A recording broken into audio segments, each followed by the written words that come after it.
Yo, what's up mga kasprakatak? Panibagong araw at panibagong vlog na naman ang gagawin natin ngayon. Alright. Yan, magandang hapon sa inyong lahat dyan. Kumusta kayong lahat? For today's vlog,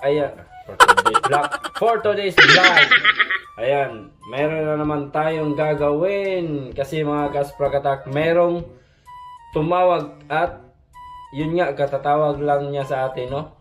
Katatawag lang niya sa atin. Merong bibili sa atin ng bagong brand new Striker 4. Ayan mga kasprakatak, Striker 4 Garmin Fish Finder. So tumawag siya mga kasprakatak, bibili daw niya tong natitirang unit natin. So nag-iisa na lang ito.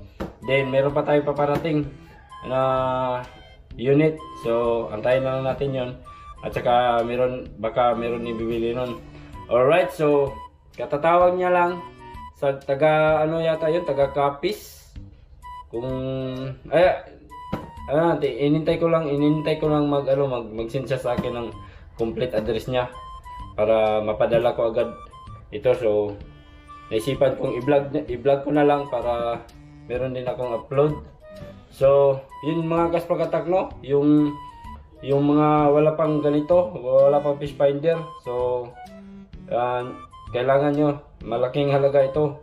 Gamit na gamit talaga ito sa pangingisda para hindi tayo mahihirapan sa hanap ng isda, no. Alright, so yun, tumawag siya sa akin. Kukunin na niya to, bibilin na niya to, tapos ipapasit niya daw sa atin. So ayan, naganda na ako ng mga kagamitan. Ayan, dahil wala akong battery dito sa bahay, gagamitan lang natin ng adapter at saka itong connector. Kasi dito yan, itong dalawa, ito yung pinaka-importante, female and male connector. Ayan, para then meron tayong dundulo, kakabit natin to sa power cable nitong fish finder. Ayan, so isiset natin to mga kasprakatak. Then maya pag mag-confirm ko na yung payment niya, yung bayad niya nitong unit natin, ready to ship na. Sabi niya sa GNT lang daw, so papadala ko to sa GNT pag mag-confirm ko na yung payment niya. Alright, so sir, sana mapanood mo tong video na to, itong vlog na to, dahil para sa iyo to, at makakatulong din ito sa paggamit ng sa pangingisda mo, at saka yung lalo kung paano mag-set. So sabi mo, isisit ko ngayon para pagdating dyan, ready to use na. So yan, ipapakita ko lang para makuha mo kung paano gamitin. Alright, so let's go. Peace.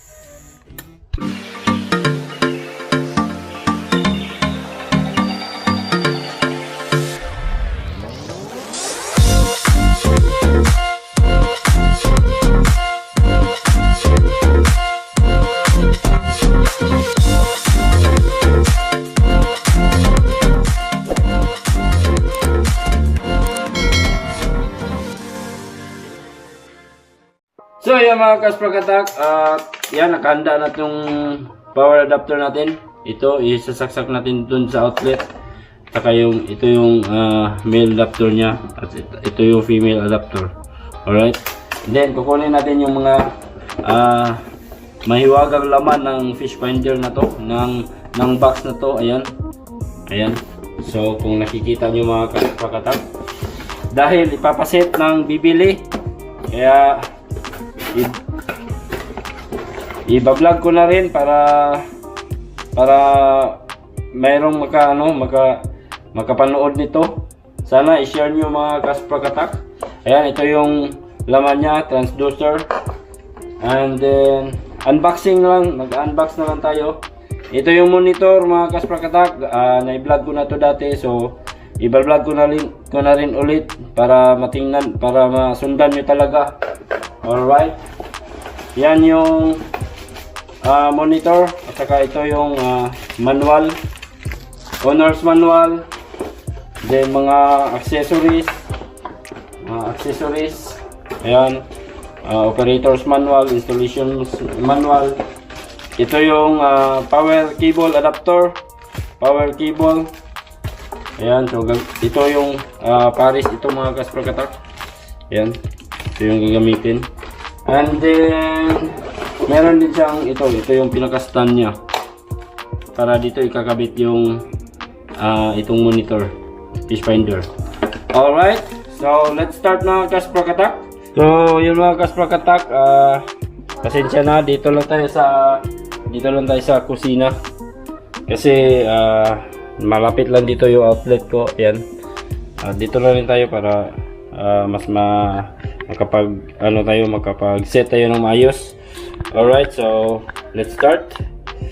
Ayan mga kasprakatak, against the light pala dito. So ayan, nakikita nyo, ito yung mga pinggan ko. Alright, so ayan mga kasprakatak, gumawa na rin ako nito. Ito yung DC jack with positive and negative wire. Ayan, so ayan, nakasaksak na yung sa adapter. Ito yun, dito yun mga kasprakatak. And ito yung sa power cable ng unit natin, fish finder. So black to black, red to red, okay, para hindi magkabaliktaran mga kasprakatak, kasi mahirap na pag nabaliktad, talagang masisira itong unit natin, no, itong unit. So kailangan ingat-ingat mga kasprakatak, kailangan maging maingat tayo, lalo na sa mga gamit na to dahil medyo may kamahalan. Alright, so ito na yung monitor natin. Kung nakikita nyo, ito yung merong power dito mga kasprakatak, power, at saka yung XDCR is for para nitong transducer. Ayan, so madali lang itong isiset natin, madali lang. Ginawan ko na lang ng vlog para masundan nyo, at para masundan din ito sa bumili sa kay Bossing, yung taga Kapis. Yan, tumawag sa akin, hindi ko pa nakakuha yung tunay na pangalan niya. So maraming salamat din sa pag-subscribe, boss, para sa ito, para hindi ka mahirapan sa paggamit ng iyong fish finder pag dumating na ito sa iyo. Okay, so ayan, ito is para dito sa power cable. So ayan, kung nakikita nyo mga kasprakatak, mayroong dito, may tawag dito, kanal, may guide ba. Ayan, may guide. So hindi talaga ito magkakabaliktad dahil may guide siya. And then tapos itong transducer, so wag na lang natin yung hindi na natin badbaran para yan dito sa XDCR itong ikakabit itong transducer. Okay, so hindi yan makakabaliktad dahil may guide. So let's start. Open natin mga kasprakatak para ma-set natin agad.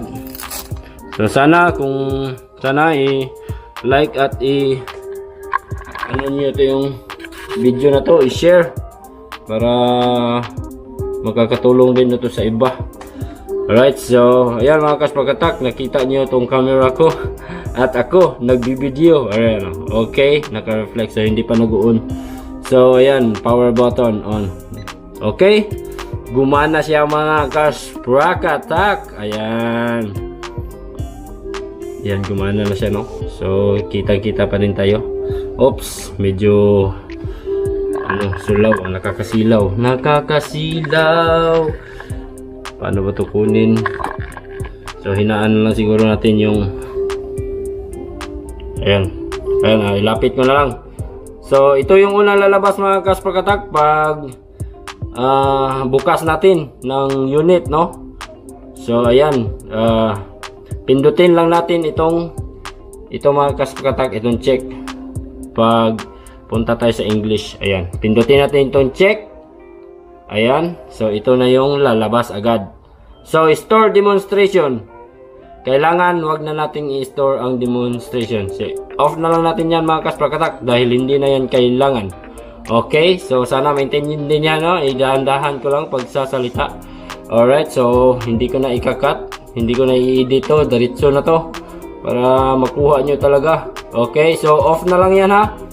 Sa mga gustong magpapasit dyan sa mga fish finder, tingnan nyo na lang tong YouTube channel ko, Sprakatak TV. Ayan. So, off na lang natin to, ha? Kasi maraming tumatawag sa atin, maraming tumawag. Paano daw iset yung fish finder nila? So, ayan, ito. Para sa inyo to mga kasprakatak. I-share ko lang yung naging karanasan ko dito, okay? So, ayan, off na lang natin. So, pindutin natin itong check. Ayan, ito, check.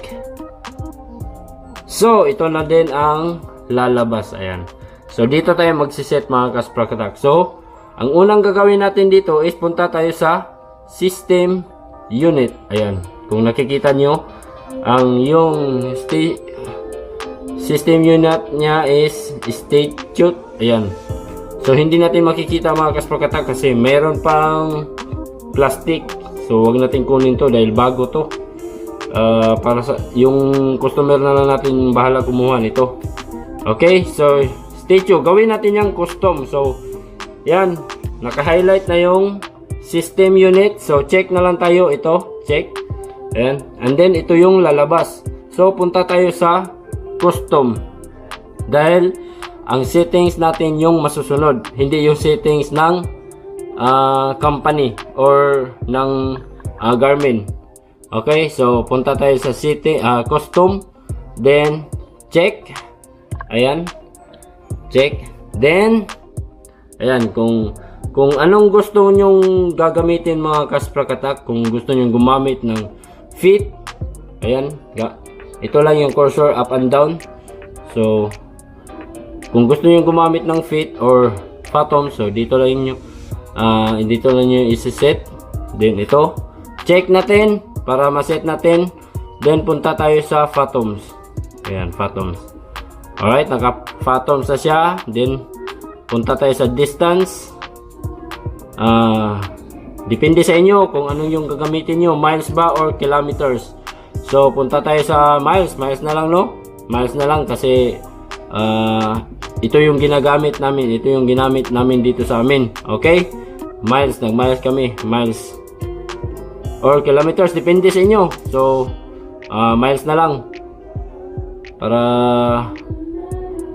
maparehas dito sa amin. Then visual speed, syempre nasa dagat tayo, so gamit tayo ng knots.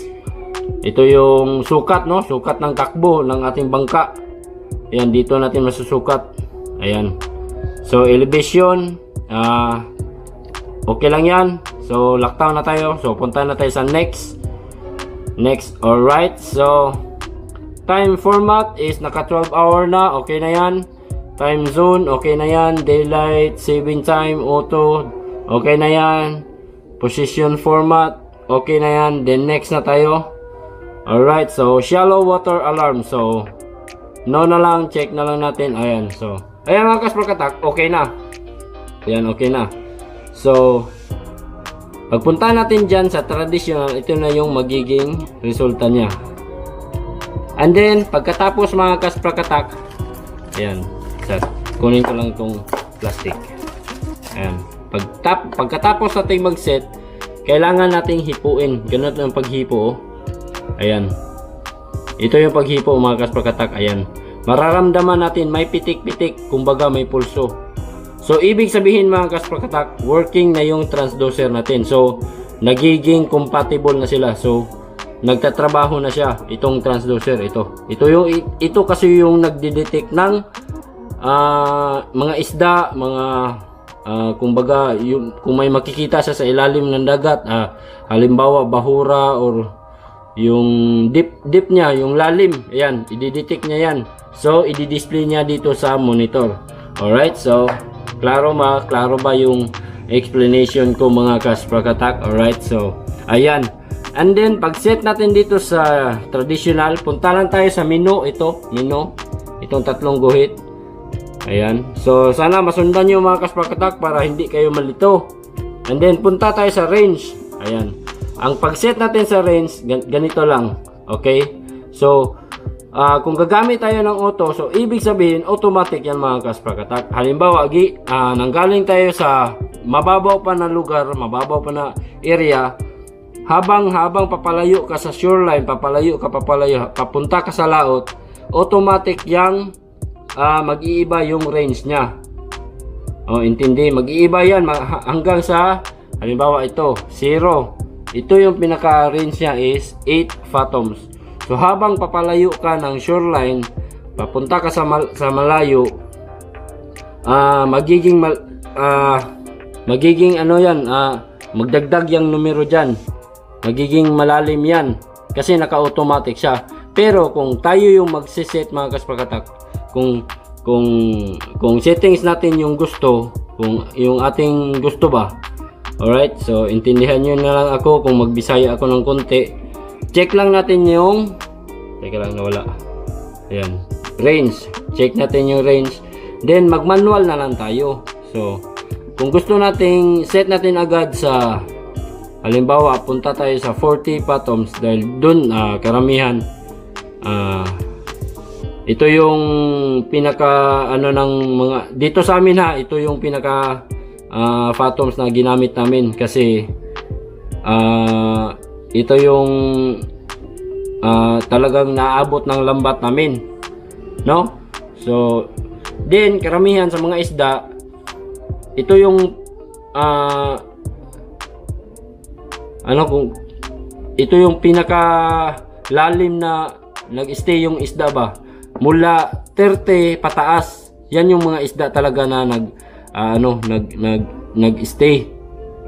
Okay? So dapat dyan natin ilagay. Okay? So kuha nyo mga kaspakatak. So check na lang natin. Yan, nakaset na siya 40 fathoms. Nakita natin dyan. Yan. So klaro ba? Hindi maklaro, no? Napakasulaw talaga. Yan. So kung nakikita nyo, maraming noise. So meron pa tayong mga settings na gagawin pa. Ayan. So nakaset na. Then gain mga kaspakatak, ang purpose nitong gain is to lower niya yung i-lower niya yung noise, kumbaga yung noise dito sa screen. So kung naka-automatic siya, automatic din yung ano niya, yung noise niya magiging mahina or magiging malakas. Yung ano ba, yung ganyan no, yung mga tuldok diyan. So gawin na lang nating mag-manual na lang tayo. So gamitin natin talaga. Tingnan nyo, hihinaan ko yung percent niya, so nawala yung noise dito sa screen. Okay, so ang pinaka magandang gamitin natin na percent is kalahati lang, kalahati, or dito tayo sa 52%. Okay, check natin. Ayan, then okay na yan, no? Okay na yan mga kaspakatak. And then kailangan lagyan natin ng A-scope para merong mga blinking dito. So lagyan natin A-scope ha. Dito lang tayo sa menu, and then sonar setup. Then sonar setup, punta tayo sa appearance. So ayan, isa-isahin mo lang natin, no? Deep line, okay lang yan, naka-hide. Okay lang yan, naka-hide. Scroll speed, so naka-fast lang, okay lang yan, naka-fast. Walang problema yan. Depende sa inyo kung i-medium ba, kasi may settings yan, may medium, may medium, slow, or naka-auto. So fast lang kasi ito yung ginamit talaga namin dito. Then appearance, sa appearance mga kaspakatak, ayan, palitan natin to color scheme dahil dito sa amin dito lang tayo nagbabase. So sorry na lang boss, ako yung pinasit mo ng fish finder, so yung akin ang masusunod. Hindi, joke lang, pero talaga ito yung ito yung talaga yung ginamit namin na settings. So color scheme, gawin nating maroon.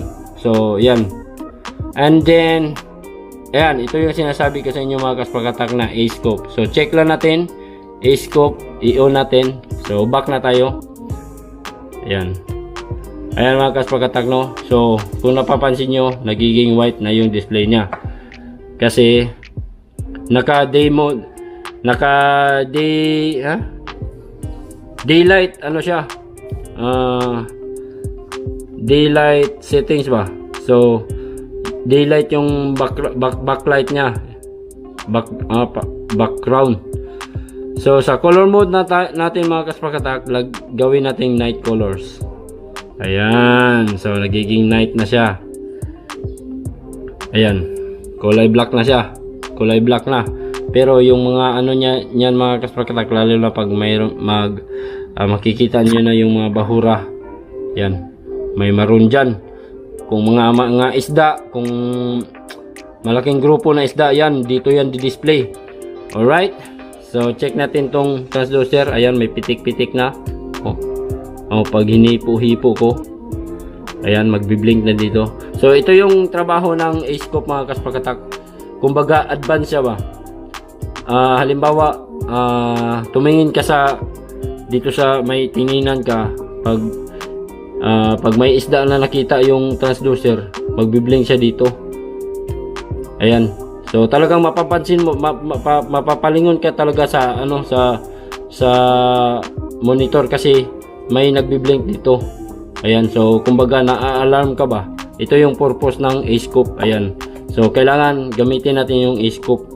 So kahit maliit lang yung display ng ating fish finder, ayan, kailangan din nating i-on natin yung A-scope para para madali tayong makapansin ba, mapapansin agad natin pag may na-detect na isda itong transducer. Ayan o.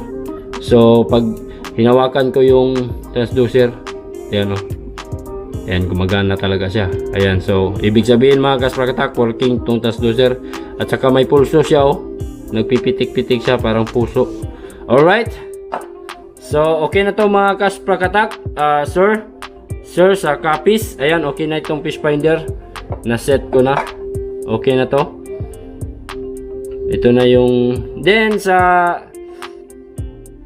dito sa mga kaspakatak, ito pala, ayan, merong numbers dito.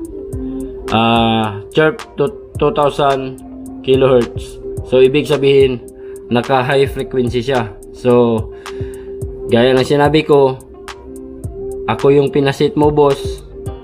So dito ako sa amin magbabase. Ang ginamit talaga namin is low frequency lang. So mag low frequency tayo. Ayan, papalitan natin ng frequency. Ayan, chirp 200 kilohertz. Ayan, tingnan nyo yung naka-highlight.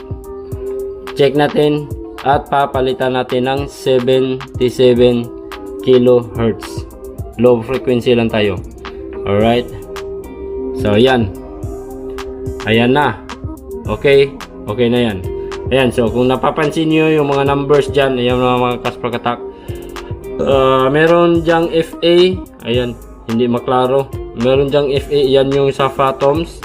And then meron din siyang 85.88 at saka, ayan, teka lang ha, hindi natin na-set yung kasi yung water temperature niya is naka Fahrenheit. So palitan pala natin yan ng degree Celsius. So ang pagpalit niyan mga kaspakatak, dito tayo sa settings, balik tayo, check system, teka lang, back units pala, units, system units, yan, custom temperature, yan, papalitan natin ng degree Celsius. Yan, so yan kasi yung ginagamit talaga natin eh. Yan, so ayan mga kaspakatak, okay na. Punta na tayo sa traditional check. Check, ayan. So okay na yan.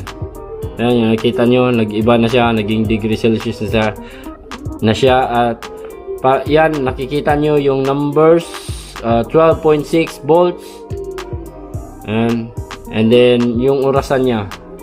Okay, so okay na to mga kaspakatak. Tapos ko nang maiset, sana masundan nyo. Yung sa naman, maggagawa na naman ako ng vlog kasi medyo mahaba na tong vlog ko na to.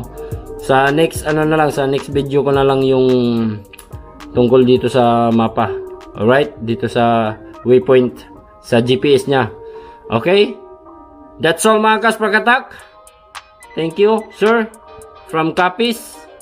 Asan ba yung Capiz? Palawan ba yan? Malapit or Banda Luzon yan? Ewan ko kung nasaan yung banda. Capiz.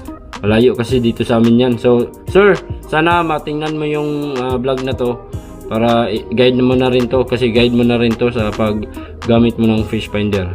Alright, so yan. So working, oh. Kung naririnig yung pitik-pitik ba? Oh. Oh. Lakas ng pitik niya. Okay? So working yung fish finder natin. Alright, so that's all mga kasprakatak. Thank you. So yun mga kasprakatak, tapos ko na i-set yung fish finder ni sir. Sir lang, hindi ko pa nakuha kasi yung pangalan sa cellphone pa. Baka nag-text na yon yung address niya, at saka baka nag-send na yung payment. Pagkatapos pag-confirm ko yung payment niya, papadala ko na agad ito dyan doon sa GNT. So sir, inantay ko na lang yung address at saka contact number mo, then yung payment confirmation para ipadala ko na ito agad. Tapos ko na may set, sana masundan mo, sana matingnan mo tong vlog na to, i-share ko ito sa iyo, i-upload ko to sa YouTube para masundan mo. Then yung mga gustong mag-set ng fish finder, sundan nyo lang yung settings ko. Yan, ganito lang kadali, madali lang naman talaga, para lang itong cellphone, So then kung hindi pa kayo talaga na satisfy sa sa settings ko, free po ako, tawagan nyo lang ako, i-contact nyo lang ako. Lalagay ko sa description yung Facebook account ko, Facebook channel ko, saka yung contact number ko para dyan lang sa description box ilalagay ko yung FB account ko dyan para ma-contact nyo ako kung may mga katanungan kayo regarding dito sa fish finder. Alright, so that's all for today's vlog mga kasprakatak.